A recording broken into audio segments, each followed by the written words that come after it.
কাশুলিয়ায় gas সংকটের খবর জানাতে এই মুহূর্তে যুক্ত হচ্ছেন সহকর্মী জাহিদুল ইসলাম অনিক।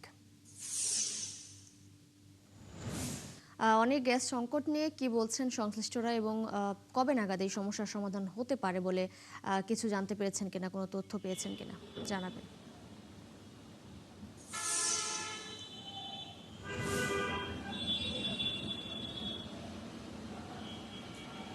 তিশা, আমি এই মুহূর্তে আছি আশুলিয়া বাইতুল এলাকায়। আপনাকে জানিয়ে রাখি যে টানা যে কয়েকদিনের গ্যাসের যে সংকট সেটি কিন্তু এখন তীব্র থেকে তীব্রতর হতে শুরু করেছে। শুধু সিএনজি ফিলিং স্টেশন নয়, আমরা কিন্তু দেখেছি গতকাল বিভিন্ন কলকারখানা এবং যে সকল আবাসিক এলাকাগুলো রয়েছে সেগুলোতে কিন্তু ইতিমধ্যে গ্যাস সংকট হতে শুরু করেছে। আমি বিভিন্ন কলকারখানায় গিয়েছি, যেহেতু আশুলিয়া এবং সাভার একটি শিল্পাঞ্চল এলাকা, এবং এই এলাকাতে আমরা দেখেছি যে সকল কলকারখানা রয়েছে তারা যেমনটি বলছেন যে তারা পর্যাপ্ত পরিমাণে তিতাসের যে গ্যাস সেটি না পাওয়ার কারণে কিন্তু অনেক ওয়াশিং প্ল্যান্ট কিন্তু তাদের ইতিমধ্যে বন্ধ রাখতে হয়েছে। এবং আমরা দেখেছি যে তারা যেটি বলছে যে ওয়াশিং প্ল্যান্টের পরে যে তাদের ড্রাইং প্রসেস সেটিও কিন্তু এই গ্যাসজনিত কারণে কিন্তু তাদের উৎপাদন ক্ষমতা কিন্তু ইতিমধ্যে হ্রাস পেতে শুরু করেছে।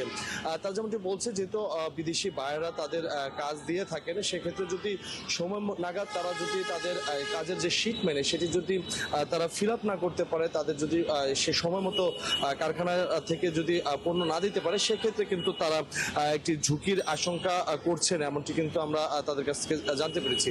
এবং আমি যদি আবাসিক লাইনের কথা আপনাকে বলি, যে ইতিমধ্যে কিন্তু আমরা দেখেছি যে আশুলিয়ার জামগড়া, শ্রীপুর এবং বলিভদ্র বেশ কিছু এলাকায় কিন্তু ইতিমধ্যে তার আবাসিক লাইনগুলোতে কিন্তু গ্যাস সংকট দেখা দিয়েছে।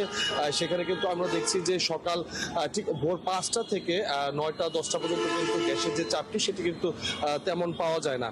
আর আমি যদি আশুলিয়ার সিএনজি ফিলিং স্টেশনগুলোর কথা বলি, ইতিমধ্যে দেখতে পাচ্ছেন যে পাম্পটিতে রয়েছে সম্পর্ক পাম্প, সেটি কিন্তু খুবই অল্প সংখ্যক গাড়ি কিন্তু এসে তারা কিন্তু গ্যাস নিয়ে যাচ্ছে। শুধু আশুলিয়া সিএনজি স্টেশনগুলো দেখা যাচ্ছে যে আজকে ভিন্ন চিত্র, যে এখানে কিন্তু পর্যাপ্ত প্রেসারে কিন্তু যারা গাড়ি চালকরা রয়েছেন তারা কিন্তু গ্যাস নিতে পারছেন, এমনটি কিন্তু আমরা দেখতে পাচ্ছি।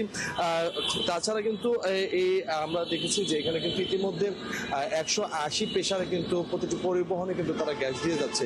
তা আবাসিক এবং কলকারখানায় যে পরিমাণ সমস্যার সম্মুখীন হচ্ছেন এই তিতাসের গ্যাসের কারণে, অন্যদিকে কিন্তু আশুলিয়ার বিভিন্ন ফিলিং স্টেশন ইতিমধ্যে কিন্তু স্বাভাবিক হতে শুরু করেছে, যতটুকু আমরা এখানে এসে দেখতে পেয়েছি। তিশা, অনেক ধন্যবাদ আপনাকে। আপনি যুক্ত থাকবেন, খোঁজ খবর রাখতে থাকুন, হয়তো আমরা পরবর্তী সংযোগে আবারও যুক্ত হব আপনার সঙ্গে। দর্শক, আশুলিয়া থেকে গ্যাস সংকটের খবর জানাচ্ছিলেন আমাদের সহকর্মী জাহিদুল ইসলাম অনিক।